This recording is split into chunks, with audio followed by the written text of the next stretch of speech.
On peut dire quand même que dans l'opinion publique, et ça vous vous en êtes rendu compte, le policier est un homme à part.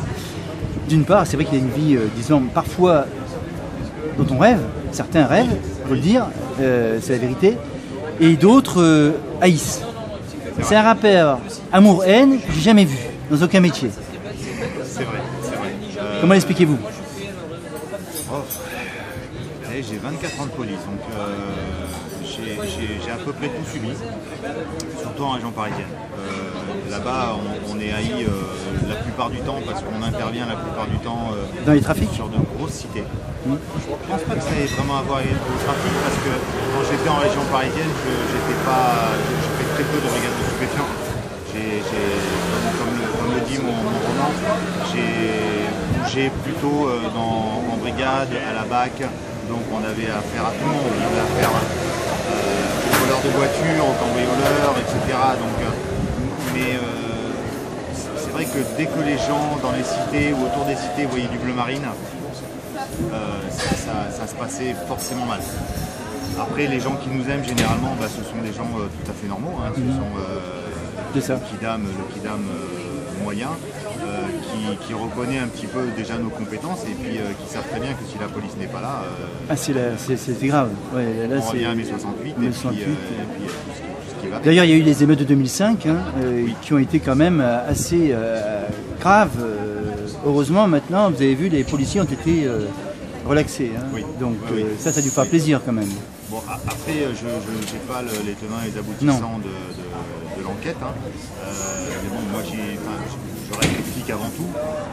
Quand vous avez deux gamins qui rentrent dans un endroit qui est totalement interdit, qui est marqué interdit, qui escalade pour entrer et qui sont électrocutés, je ne vois pas comment on peut tenir grief aux fonctionnaires qui sont là pour les interpeller. Oui, le problème c'est qu'ils sont parfois inconscients ces gamins. Oui, mais c'est pas aux flics qui les suivent de leur donner conscience. Je pense que c'est d'abord aux parents de faire leur pareil. Mais les parents ont démissionné, vous savez bien. Oui, je sais bien. Et à l'école c'est pareil.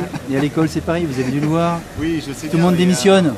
Il reste plus que la police pour faire la loi. Voilà, la police pour faire la loi et malheureusement beaucoup de remettre les politiques choses en place. Qui ne sont pas là pour aider la police à faire leur travail. Alors après... la politique, c'est pas leur mission. Hein. Oui, tout à fait. Leur mission, c'est uniquement de parler à la télé. Oui, c'est ça. Voilà, et ça s'arrête là. Et la garde des Sceaux, c'est quand même un petit peu sa mission de diriger les magistrats sur ce qu'ils doivent faire et ce qu'ils ne doivent pas faire. Alors là, il y a parfois un problème justement entre la justice et la police, dans la mesure où la justice ne suit pas forcément ce que fait la police. Et on voit des gens relâchés, par exemple, alors qu'on sait pertinemment qu'ils vont recommencer, que ce sont des récidivistes. Alors, que faites-vous par rapport à ça? Vous les réarrêtez à nouveau? Vous les réarrêtez à nouveau? Vous les réarrêtez à nouveau? Et vous les réarrêtez à nouveau? Nous, on ne peut faire que notre travail là-dessus. Effectivement, on les réarrêter à nouveau. Parfois, 10 fois, 20 fois, 30 fois. C'est comme ça.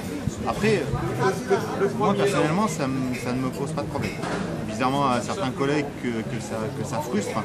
Moi, ça ne me pose pas de problème. Ça fait 24 fois que je fais ça. Dans ma carrière, j'ai dû réarrêter de nouveau peut-être 5 ou 10 individus, parce que après, quand vous changez de lieu, c'est plus compliqué. Mais voilà, on retravaille dessus, on espère que la deuxième fois ou la troisième fois, ça va porter ses fruits. Ce que fait la justice derrière. Et pourquoi les députés ne vous suivent pas? Les députés, je veux dire, tous ont droit à appeler un député.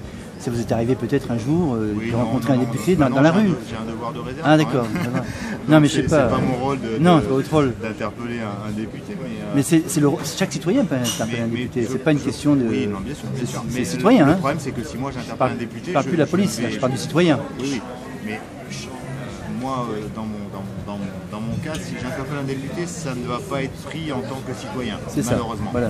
D'accord, ok. Je ne peux pas me permettre. Mais je pense que maintenant, tous les politiques, de quelque bord qu'ils soient, ne sont là que pour garder la paix publique. Garder la paix publique en payant s'il le faut. Au niveau des otages, par exemple, dans le cas des otages, on les paye. Oui, là, c'est clair. Non, mais ça a été dit, hein, ne vous inquiétez pas, ça a été dit. Ça a été dit par eux-mêmes, même. Marciani, tout ça, enfin voilà. Oui, bien sûr. Quand les gens viennent me voir régulièrement dans les stands où je signe et qu'ils me disent pourquoi fois, il y a encore... Donc la paix sociale avant tout, la paix Oui, sociale bien avant sûr, tout, bien sûr. comme avec les syndicats, comme avec tout ça. Les syndicats, tiens, les syndicats de police, ils sont là pour vous défendre. Oui, ils le font, ils le font.